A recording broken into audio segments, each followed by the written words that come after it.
오늘 우리에게 주시는 하나님의 말씀 보도록 하겠습니다. 구약 성경 창세기 2장입니다.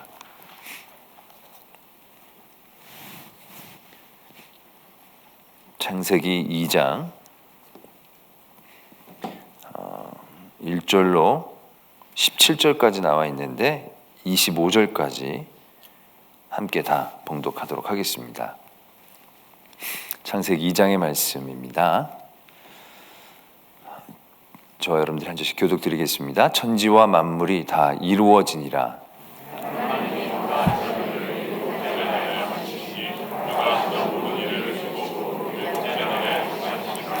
하나님이 그 일곱째 날을 복되게 하사 거룩하게 하셨으니 이는 하나님이 그 창조하시며 만드시던 모든 일을 마치시고 그날에 안식하셨음이니라.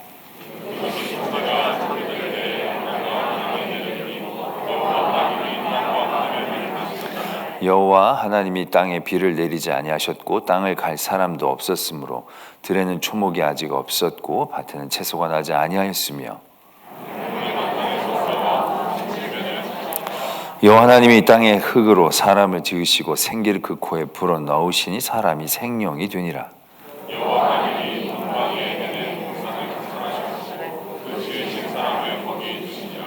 여호와 하나님이 그 땅에서 보기에 아름답고 먹기에 좋은 나무가 나게 하시니 동산 가운데는 생명나무와 선악을 알게 하는 나무도 있더라.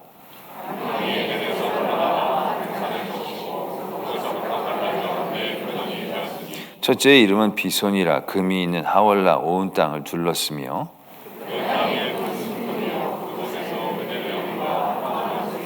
둘째 강의 이름은 기혼이라 구스 온 땅을 둘렀고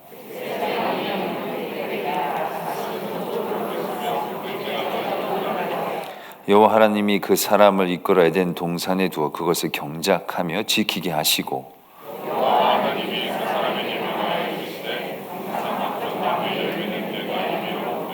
선악을 알게 하는 나무의 열매는 먹지 말라. 내가 먹는 날에는 반드시 죽으리라 하시니라.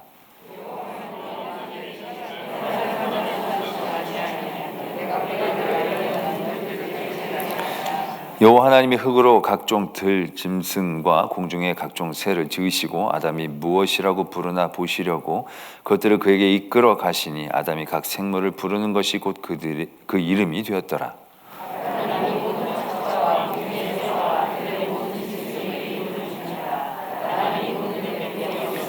여호와 하나님이 아담을 깊이 잠들게 하시니 잠들매 그가 그 갈빗대 하나를 취하고 살로 대신 채우시고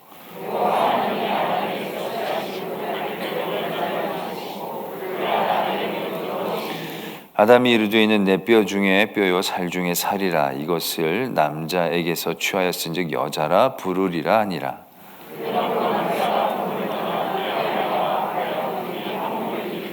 함께요. 아담과 그의 아내 두 사람이 벌거 벗었으나 부끄러워하지 아니하니라. 아멘. 하나님의 말씀입니다. 오늘도 하나님께서 또 주의 말씀 앞에 저희를 세워주셨습니다. 여러 두려움 가운데서 저희를 담대하게 하시고 주의 큰 은혜를 누리는 귀한 시간 되게 해주실 줄로 믿습니다. 요즘은 목만 간지러워도 스스로가 많이 두려워지고요. 재채기만 나도 콧물이 나도 굉장한 두려움을 갖게 될 때가 있습니다. 저희 성도들도 요즘은 적지 않게 이제 코로나에 확진이 되시는데 임상학적으로 이렇게 살펴보면 뭐 공통점이 없습니다. 뭐 백신 다 맞은 분들도 걸리시고 하나도 안 맞은 분들도 가족들 같이 있었는데 안 걸리시기도 하시고 뭐 어떤 정책에 대한 얘기를 하는 게 아니라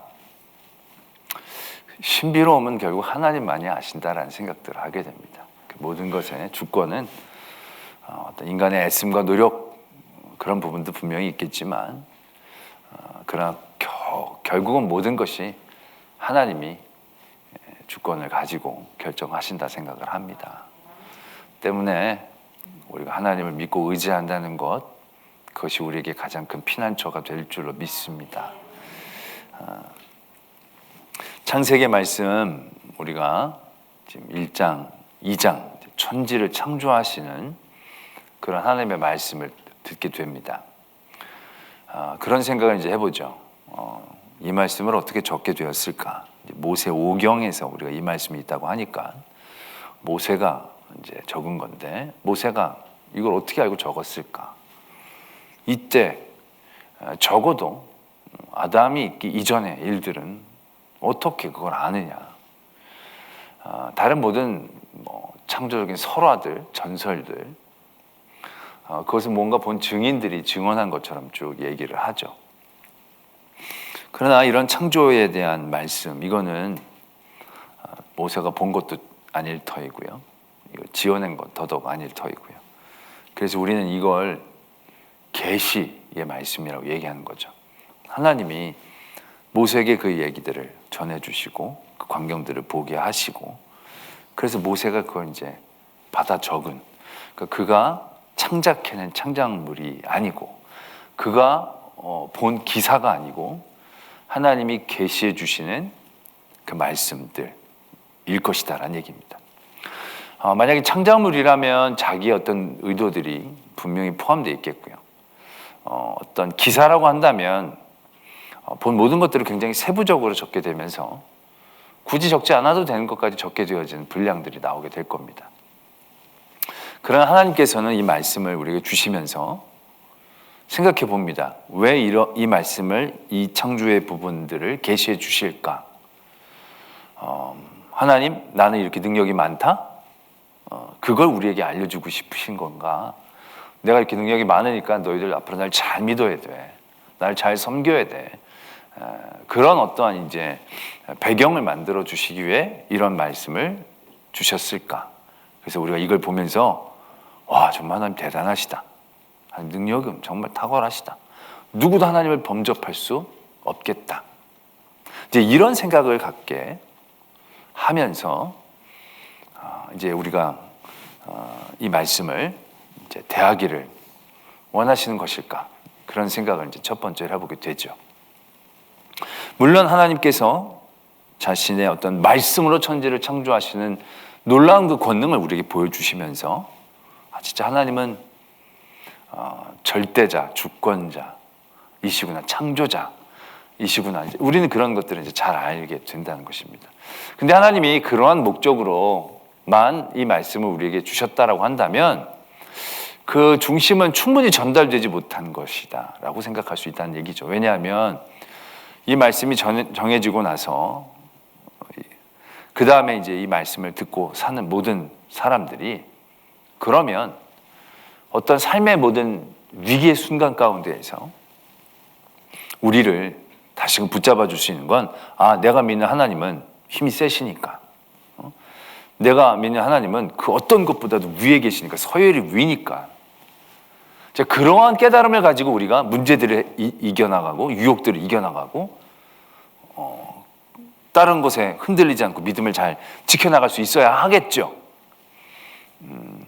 근데 실제적으로 보면 우리가 우리 삶의 자리에서 문제를 만나게 될 때 하나님의 능력이 부족한 것 같은 인상 때문에 문제를 만나게 되는 건 아닙니다. 우리가 하나님의 능력이 없다라고 생각하면서 시험에 드는 건 아닐 때가 많이 있는 거죠. 우리는 문제를 만나면서 문제에 빠지고 거기에 헤매어 끌려갑니다. 근데 그때 우리가 하나님이 창조주이신 것이 의심스러워서 그 문제에 빠져 문제에 휩쓸려 가는 게 아닐 때가 많다는 것이죠. 여러분들은 어떨지 모르겠습니다만은 하나님의 능력의 부족이 우리의 문제의 근원인 것처럼 생각되어지는 게 아닐 때가 많다는 겁니다. 때문에 오늘 하나님께서 이 창조의 일들을 우리에게 계시해 주시면서 과연 하나님은 무엇을 우리에게 말씀하고 싶으셨을까를 우리는 더 깊이 한번 알아보려고 해야 한다는 거죠. 단순히 하나님이 천지 창조를 하시고 이런 것들을 쭉 적는 기사처럼만 우리가 이걸 이해하면 굳이 그런 고민할 필요가 없죠. 우리가 필요한 것들만 이렇게 받아서 이해하면 되겠죠. 근데 이게 그런 기사가 아니라는 거죠. 계시라는 거죠. 하나님이 우리에게 꼭 알기를 원하시는 것들로 우리에게 계시해 주시고 말씀하신 거예요. 그러니까는 우리는 이런 하나님의 천지 창조에 대한 계시의 말씀을 보면서 우리가 정말로 알아야 될 핵심적인 사항들, 하나님 우리에게 말씀하시고 싶으셨던 핵심이 뭔지, 그것에 대해서도 깊이 묵상하고 우리가 부딪힐 수 있어야 한다는 것이죠. 지난주에도 이제 말씀을 드렸듯이 태초에 하나님이 천지를 창조하시니라, 이 신앙이 굉장히 중요하다고. 이 신앙이 우리에게 굉장히 중요해지기 위해서는요, 단순히 하나님이 창조자이시다라는 사실만 아는 것으로 끝나면 우리가 어떻게 보면 굉장히 위기에 위험할 수 있는 신앙이 되는 거죠. 반쪽짜리 정도는 아니더라도 굉장히 온전하지 못한 신앙으로 머물 수밖에 없는 거죠. 하나님은 내가 천지를 창조했다, 그걸 알고 인정하는, 그것을 위해서 이렇게 말씀하신 것이 아닐 수 있기 때문에. 그렇다면 하나님은 이 창조의 계시의 말씀들을 통해서 우리가 알기를 원하시는 것이 무엇일지, 우리가 그걸 좀 더 이렇게 마음속에 품으면서 말씀을 대하여야 한다는 거죠. 오늘 보면 이제 2장이 7일째 안식한 날 말씀이 이제 초반부 1절부터 3절까지 있습니다. 이게 장절 구분이 원래 말씀이 이렇게 적혀질 때부터 장절 구분이 된 게 아닙니다. 이 장절 구분은 장과 절도 시차가 꽤 있습니다. 이게 나중에 어떤 말하자면 구분과 편의를 위해서 이제 한 거지, 이게 태초부터 하나님이 아침이 되고 있는 6째 날이니라 B 2장 적어라 이러면서 하신 건 아니에요. 그냥 쭉 적어진 거예요. 그러니까 이게 1장과 2장이 나눠진 것에 대해서 뭐 아주 굉장한 의미를 부여할 필요는 없는 거죠.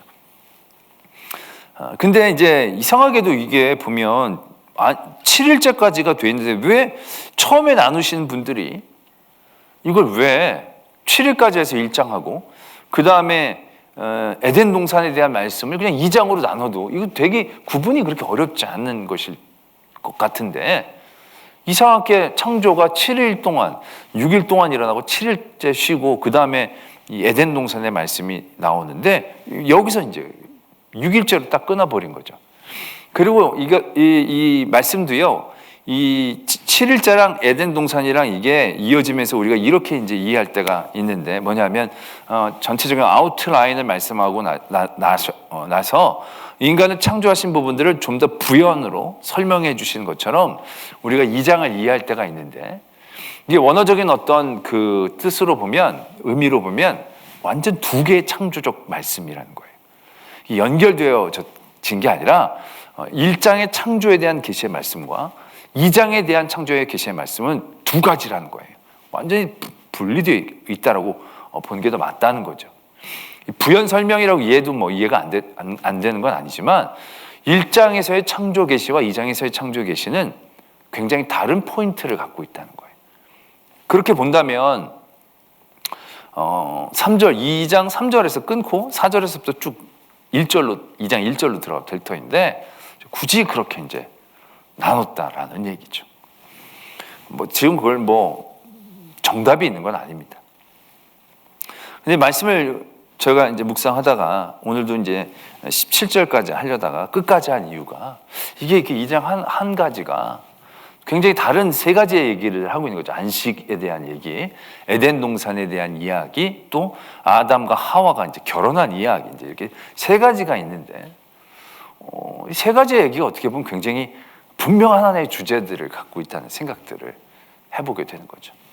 첫 번째는 이제 7째 날 안식하셨다라는 것입니다.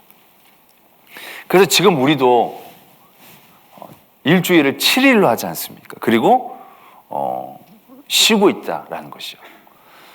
근데 이게 태초부터 이렇게 된 게 아닙니다. 사람들은 십진법을 자연스럽게 좋아한다라고 합니다. 왜냐하면 이렇게 손가락이 10개이기 때문에 뭔가 셀 때 십진으로 좋아하는 거죠. 그래도 우리도 보면은 한 달 뭐 할 때 초순, 중순, 뭐 말순이라고 그러나요? 갑자기 하순이라고 그래서 참 갑자기 생각이 안 나는데, 하여튼 그렇게 순이라는 게 열이라는 뜻이잖아요. 그래서 열 단위로 이제 묶는 걸 다들 좋아하는 거죠. 근데 이상하게 일주일은 7일이에요. 이게 어떻게 되었느냐?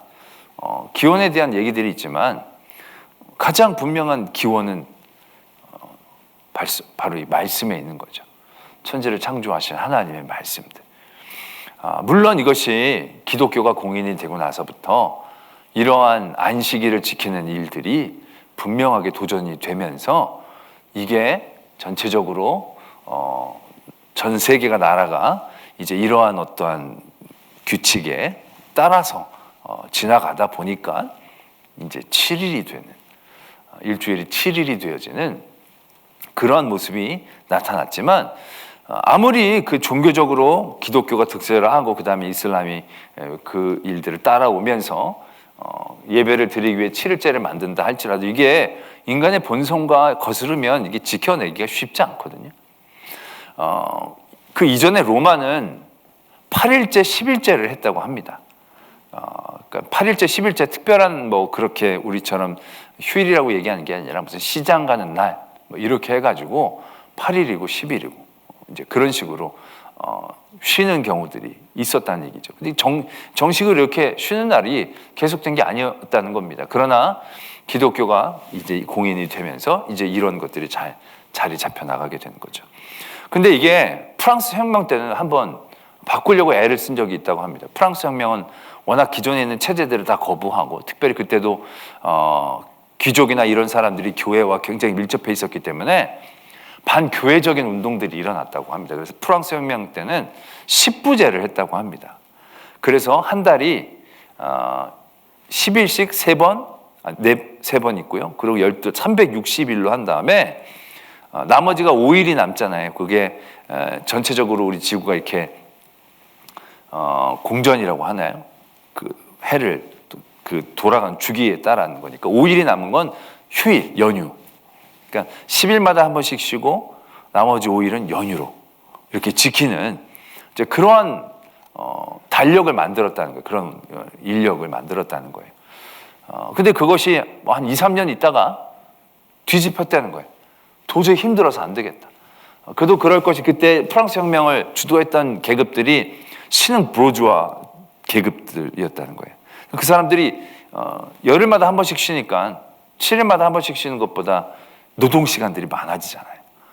그러니까 이제 그런 것들과 편승해서 이게 되다가 한 2, 3년 있다가 너무 힘들어서 이게 뒤집혔다는 거죠. 다시 돌아왔다는 거예요. 러시아 공산당 혁명 이후에도 러시아에서 노동자들을 대우해 주기 위해서 6일제로 바꿨다는 거예요. 7일 너무 길다. 6일마다 한 번씩 쉬자. 처음에 되게 좋아했다가 뭔가가 이렇게 다들 안 맞고, 거기서도 또 시장 시민들이 있는 분들이 공산혁명 안에서도 있었고 뭐 여러 가지가 있어서 결국 그것들이 불편해서 뒤집혀졌다는 얘기죠. 많은 어떤 이런 생물학자나 이런 부분들이 이 7이라는 게 굉장히 교묘한 게 아니라 굉장히 희한하게 우리들에게 잘 맞는 사이클이 되고 있다라는 그런 얘기들을 많이 한다는 거죠. 참 신비롭죠. 이 7일마다 한 번씩. 가끔 그런 생각 전 해본 적이 있습니다. 하나님이 좀 빨리 단축하셔서 천지를 창조하셔서 학교 다녔을 때 보면 이제 5일제 정도로 해서 4일까지 하시고 5일째 쉬시고, 그러면 월화수목토일 이렇게 월화수토일 이렇게 가면 얼마나 좋았을까, 그런 생각을 해본 적, 저만 그런 생각을 해봤나요? 그런 적이 있었다는 거죠. 근데 생각해보면 그렇게 너무 빨리 돌아오면 정말 뭐 하기도 전에 끝날 것 같은 그런 날이 될 거라는 거예요. 그러다가 8일은 좀 너무 이제 희한한 거죠. 하나님이, 지난주에도 말씀을 드렸지만, 하나님이 굳이 쉬실 필요는 없겠죠. 하나님이 피로하셔서 너무 무리를 하셔서 쉬시는 그런 구조는 아닐 겁니다. 왜냐하면 하나님이 쉬시고 그 쉰 날을 거룩하게 하신 거죠. 복되게 하신 거죠. 그리고 그 쉬는 날 사람들로 하여금 하나님께 예배케 하는 거죠. 예배를 할 때도 굉장히 모든 것들에 대해 제한을 하죠. 노동을 하지 않도록 법적으로 많은 것들을 제한하면서 그런 모든 일들에게 쉼을 주는 그러한 이제 날들로 만들어 놓으셨다는 것을 이제 우리가 잘 알죠. 우리는 이제 안식일 그러면 막 예배를 드리고 꼭 하나님이 지켜야 되는 어떤 부담 같은 날로 생각할 수 있겠지만, 이걸 뒤집어 생각해 보면 하나님이 우리들의 욕심들, 그런 모든 부분들로부터 우리를 붙잡아 주시고 그런 어떤 리듬을 통하여 더 굉장히 하나님의 큰 은혜를 누리게 하시려는 어떠한 그런 굉장한 틀로 여겨지는 거죠. 그 출애굽할 때도 보면 그들이 노예 생활할 때 제대로 뭐 언제 쉬었겠습니까? 아마 이집트도 10일, 10부제로 많이 했었을 거라고 얘기를 하는데, 그러한 이 노예로 있던 그들이 나와서 처음으로 하나님 앞에 서로 하나님이 그들에게 만들어준 룰이 뭐냐면 7일째는 만나를 얻으러 나가지 말고 쉬어라 라는 것이었습니다. 그 만나를 통해서 먹는 것을 통해서 그 훈련을 제일 먼저 시키고 그걸 룰로 삼으신 거죠. 그러니까 다들 막 7일째도 나가서 막 걷고 뭐 더 사람들이 자기 욕심껏 뭐 부지런한 사람들은 뭐 안 쉬고도 하겠죠. 근데 하나님은 그 모든 것들을 그런 거 다 잠재우신 거죠. 딱 7일째는 무조건 쉬자. 7일째는 무조건 안식하자. 결국 그것이 결코 하나님을 위한 날은 아닌 거죠. 하나님을 위한 날이어야 되지만 하나님이 우리에게 자신만을 위한 날로 주신 것이 아니다라는 것을 우리는 분명히 알 수가 있는 거죠. 그러니까 하나님이 창조의 계시를 주실 때 쉬는 날은 아무것도 안 한 날이니까 굳이 적을 필요도 없는 날인 거예요. 어떻게 보면 첫째 날, 둘째 날, 셋째 날, 넷째 날, 다섯째 날, 여섯째 날은 이런 일들을 많이 했고 그리고 이렇게 돌아갔다. 이게 아니라 일곱째 날도 어떤 날인지에 대해서 분명하게 적고 계신다는 것. 이것이 하나님의 어떤 능력, 과시하려는 것은 아니죠. 굳이 쉬신다는 얘기를 뭐 하겠습니까? 열심히 일한 얘기들은 우리한테 하실 수 있겠지만 쉰다는 얘기, 쉼이 필요한 얘기는 하나님에게서는 그렇게 필요하고 유리한 얘기는 아니겠죠. 어떤 자기 어떤 위상과 능력에 대해서 얘기하신다면. 근데 그게 아니라는 얘기죠. 하나님은 이 7일째를 꼭 적으시는 거죠. 그리고 이 7일째가 갖고 있는 우리를 향한 하나님의 은혜를, 우리를 배려하신 하나님의 깊은 뜻을 이제 우리가 알아갈 수 있어야 한다는 거죠. 그 다음에 이제 에덴 동산의 말씀이 나오죠. 하나님이 인간을 창조하시는데 다른 동물들도 흙으로 빚어 지으신 겁니다. 근데 사람이 다른 건 사람은 그렇게 지으시고 난 다음에 생기를 그 코에 불어넣어 주신 거죠. 자기의 어떠한 일부분을 우리에게 주신 것이죠. 다른 동식물들은 지으시고 빚으셔서 만드신 거고 우리는 그렇게 빚은 다음에 코에 생기를 그 분의 그 어떤 것을 우리에게 주신 거죠. 그때부터 완전히 가치가 달라지게 느껴지지 않습니까? 우리의 만든 어떤 창조의 과정부터 다른 것과는 특별히 다른 구별되어진 창조의 과정들을 가지면서 우리를 향한 하나님의 특별한 마음들을 알아갈 수 있는 거죠. 그렇게 만드시고 난 다음에 에덴 동산을 창설하신 거예요. 그리고 그 지으신 사람을 거기에 두시는 거예요. 그러니까 그 에덴 동산이라는 것이 있고 에덴 동산을 지키기 위한 사람이 아니라 사람을 만드시고 그 사람을 두시기 위해 에덴 동산을 만드신 거죠. 그리고 그 에덴 동산을 그에게 맡기셨다라는 것이죠. 그 에덴 동산을 보면 굉장히 우리가 보면 어떤 완벽한 그런 장소로 생각합니다. 그래서 우리가 일명 이제 파라다이스 같은 유토피아 같은 그러한 어떠한 곳으로 우리가 에덴 동산을 늘 이제 꿈꾸게 됩니다. 근데 이 에덴 동산의 가장 큰 핵심은 어디에 있느냐 하면 생명나무와 선악을 알게 하는 나무 거기에 있는 것입니다. 왜냐하면 하나님이 땅에 좋은 나무들 막 나게 하신 거예요. 이건 어떻게 보면 여러 강이 흘러가면서 여러 그런 강이 흘러가는 모든 곳곳에 그런 일들이 생길 수 있는 거예요. 그런데 그 에덴 동산이 에덴 동산 되게 될 수 있는 특별한 상황. 요즘 보면 어떤 도시들마다 다 프랜차이즈가 있으니까 프랜차이즈들이 있는 그런 도시들은 다 똑같은 거예요. 거기나 거기 가나 그게 다 있고 뭐 햄버거 가게 다 똑같이. 그런데 어떤 곳이 특별해지려면 그곳에는 없고 이곳에만 있는 그 어떤 것이 있어야 되잖아요. 그게 그곳의 어떤 특징을 얘기하는 거죠. 에덴 동산의 가장 큰 특징, 가장 큰 에덴 동산의 모습은 선악과와 생명나무라는 거예요. 그럼 선악과의 생명나무가 갖고 있는 의미는 뭐냐? 생명을 알게 하고 선악과를 알게 하니까 굉장히 중요한 어떠한 특별한 목적을 갖고 있는 그런 목적이 있는 나무이기 때문에 그것이 굉장히 중요하겠지요. 다른 나무들은 그냥 먹으면 되는 건데 이거는 그렇게 먹는 종류의 것이 아니니까. 그렇다면 이제 우리가 그런 얘기들을 많이 하죠. 왜 그걸 왜 만드셨을까? 그 생명나무가 없다고 생명이 없는 것도 아니고, 선악나무가 없다고 선악이 없는 것, 뭐 하나님이 구별을 못 하시는 것도 아닌데, 왜 거기다 그걸 이렇게 턱하니 만들어 놓으셔가지고 그게 나중에 이게 화근이 되게 하느냐. 이제 우리는 그러한 이제 생각들을 하게 되어지는 경우가 있죠. 선악과의 가장 큰 핵심적인 사항은 여러분 뭐라고 생각하십니까? 선악을 알게 하는 어떤 힘을 갖고 있는 나무?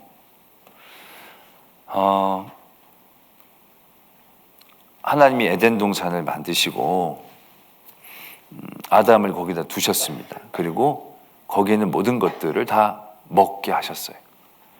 그럼 이제 아담은 그 모든 에덴 동산에서 뭐 아무거나 먹으면서 진짜 마음대로 자유롭게 뭐든지 다 하면서 살 수 있는 거예요. 만약에 그렇게 아담이 그곳에 살았더라면 그 에덴 동산은 아담에게는 어떤 장소가 되어졌을까요? 그냥 먹고 자고 싸고 사는 곳이었을 것입니다. 그러나 하나님은 선악과를 통해서 룰을 만드십니다. 다른 건 다 먹어도 되는데 이건 먹으면 안 된다.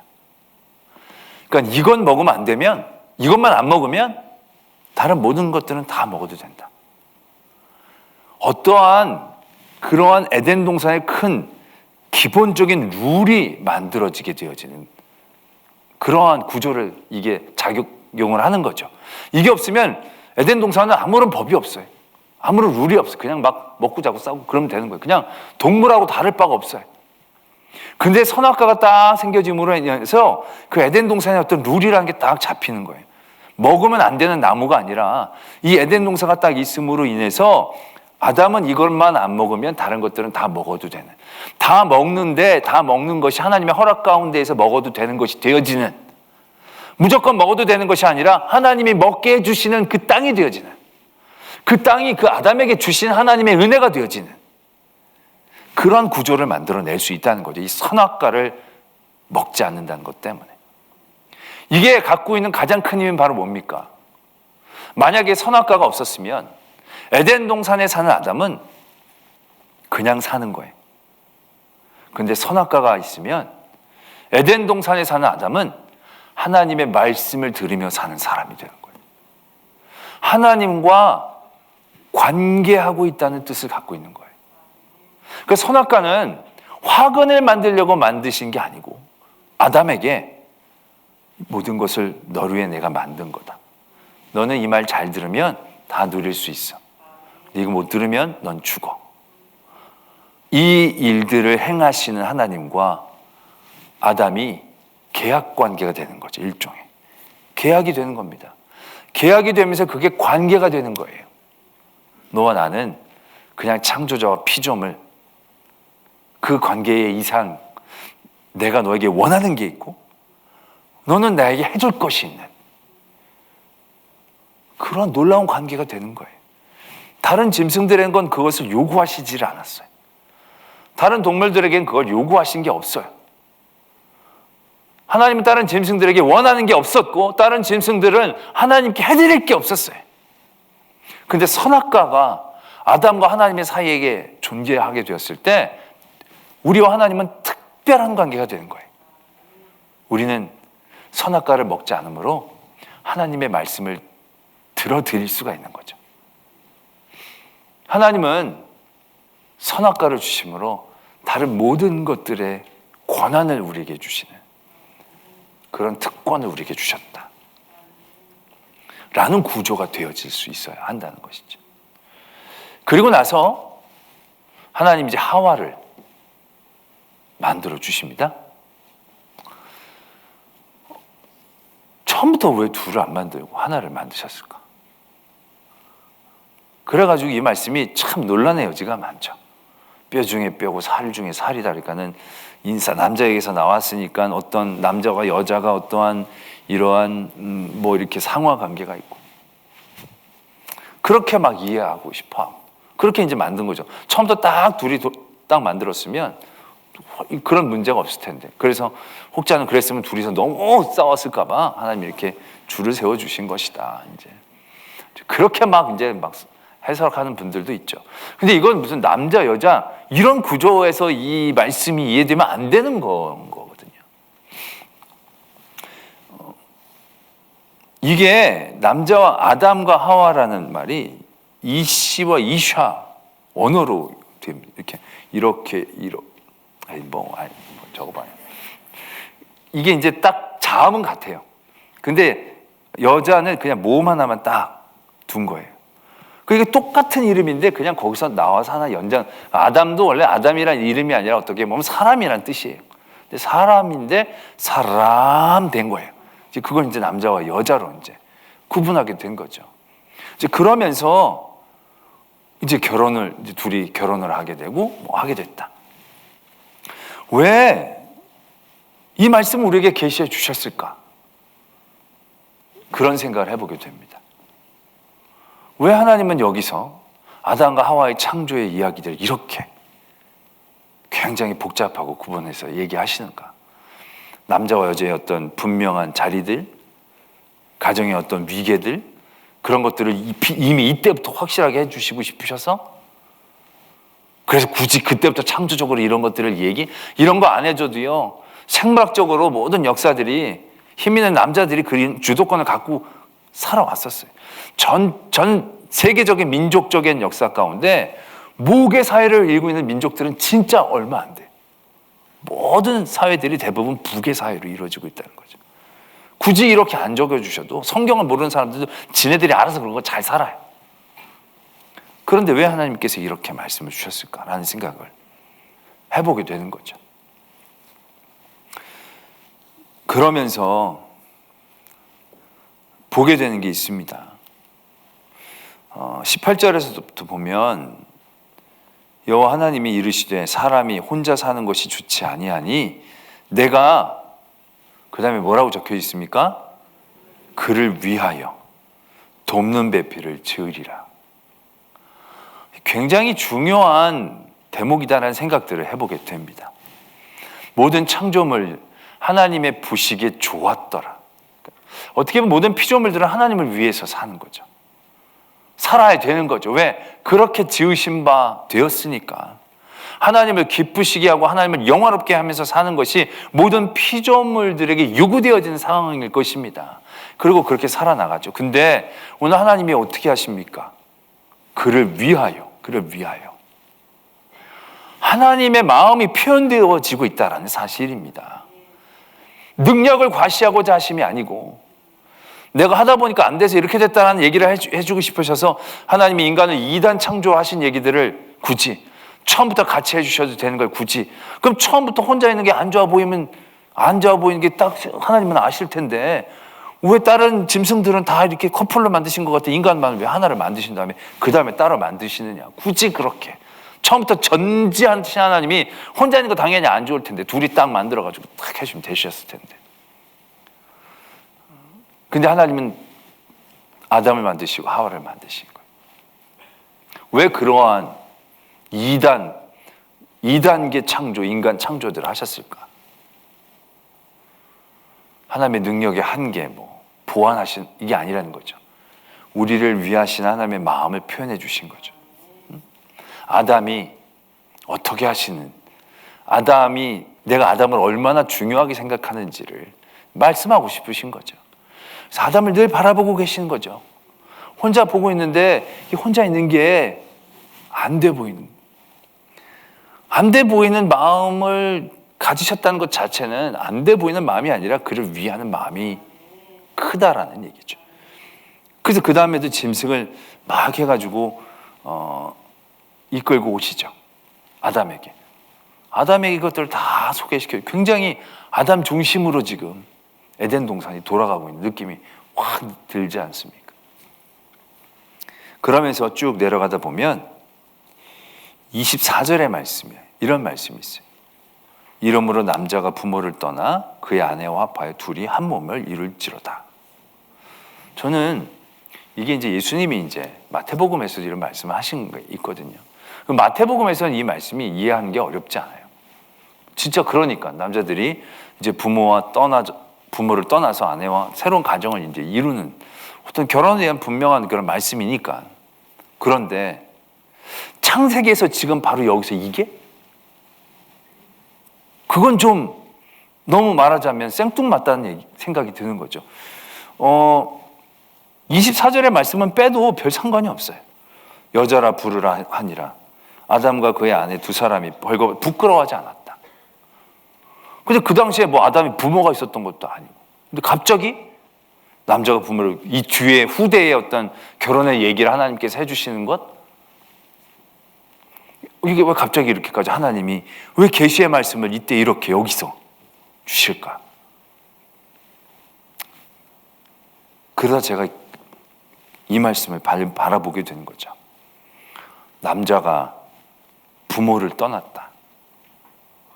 그 당시엔 부모라는 개념은 없었을 텐데, 필요하지 않았을 텐데 하나님께서는 그걸 그렇게 이해하고 말씀하셨다 라고 한다면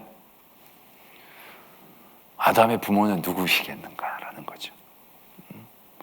그렇다면 하나님은 우리를 아들로 생각하신 것이 아닌가 라는 생각을 해보게 되는 거죠. 창세기 1장에서 하나님은 창조주였고 우리는 피조물이었습니다. 하나님과 우리는 어떻게 연관되고 이해되고 이어질 수 있는 관계가 아닌 거죠. 그런데 창세기 2장으로 넘어가면서 우리는 피조물에서 하나님이 사랑하는 존재로, 하나님이 위하시는 존재로, 계약을 맺는 존재로 우리의 존재들이 더 아름답게 올라가기 시작했다라는 사실이죠. 이게 굉장히 중요한 거죠. 아까 제가 설교 처음에도 하나님이 이 말씀을 계시로 우리에게 주셨는데, 그래, 우리에게 뭘 그렇게 알려주고 싶으신 건가? 하나님의 능력, 하나님의 힘? 그러나 우리가 우리의 믿음의 생활을 하면서 하나님의 능력과 힘은 알지만 그 능력과 힘이 나와 관계가 없으면 우리는 아무런 의미가 없는 거예요. 우리는 거기서 그 시험과 환난들을 이겨낼 수가 없어요. 왜? 하나님은 전지하고 전능하시지만 멀리 계신 거예요. 나와 가까이 있는 게 아니에요. 오히려 우린 그때는 힘이 없고 능력이 없어도 함께 울어준 친구가 필요한 거고, 그러한 사람들의 말이 더 위로가 되고 힘이 되어지는 경우들이 많이 있는 거죠. 하나님은 이 창조의 계시를 통해서 우리에게 그걸 말씀하고 계시는 거죠. 내가 너희를 위한다는 거죠. 내가 너희를 사랑하고 내가 너희와 계약을 맺었고 우리와의 관계를 계속 말씀하고 계시는 거죠. 그걸 우리에게 계시해 주고 싶으신 거죠. 우리가 그걸 정말 알기를 원하시는 거죠.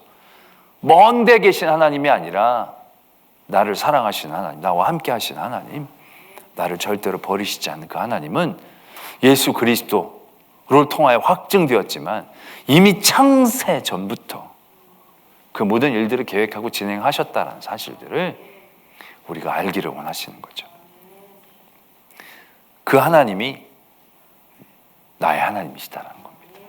이 하나님이 오늘 아담을 위해 에덴 동산을 만드시고 선악과를 만드셔서 관계를 맺으시고 그 관계를 통해서 우리가 더 많은 걸 누리기를 원하시는, 그리고 우리를 바라보시며 우리를 위해 주시는, 그리고 우리의 부모님이 되어주시고 아버지가 되어주신 하나님, 그 아버지가 우리 하나님이시다는 것. 그 하나님, 그 창조자 하나님, 그 창조자 하나님 아버지, 그 계시를 우리가 분명히 깨달아야 한다는 것입니다.